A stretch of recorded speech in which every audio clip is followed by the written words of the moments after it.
As the sun sets on Meghan and Harry's gilded Netflix contract, a storm gathers on the horizon.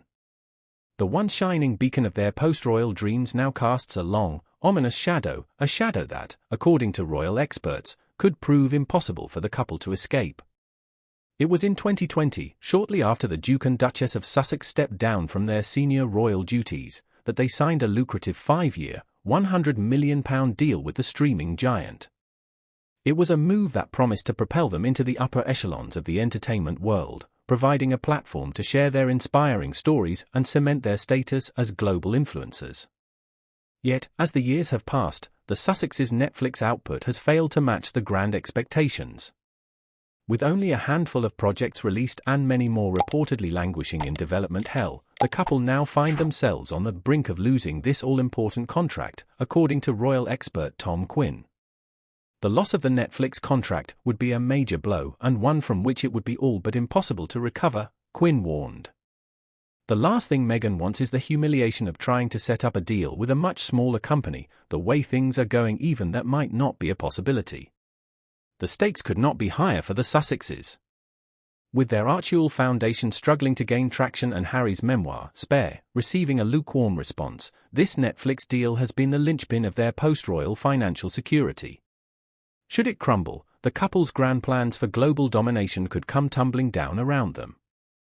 But even as the vultures circle, Meghan and Harry are not going down without a fight.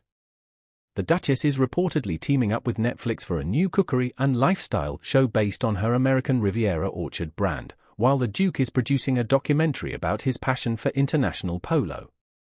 These last-ditch efforts to salvage the deal suggest a couple acutely aware of the perilous position they find themselves in. No longer can they afford the luxury of pet projects and vanity productions. The very future of their financial independence hangs in the balance. For Meghan, in particular, the stakes could not be higher. As a former actress, she had tasted the heady heights of Hollywood success, and the prospect of a humiliating retreat back to that world would undoubtedly sting. The idea of having to rebuild her brand and negotiate deals with much smaller companies is a fate she is desperate to avoid. And for Harry, the loss of this deal would represent a further blow to his self-esteem and sense of purpose. Having stepped away from the royal family in a bid to carve out a new, more fulfilling life, the failure of this high-profile venture would surely leave him questioning the wisdom of that decision. The once golden couple, who captivated the world with their fairy-tale wedding and bold move for independence, now find themselves at a crossroads.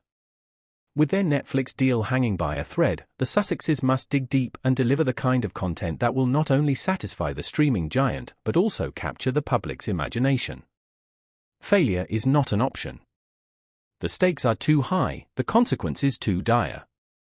As Meghan and Harry stare down the barrel of this potential Netflix catastrophe, the world watches with bated breath, wondering whether the royal renegades can pull off one final, triumphant act of reinvention.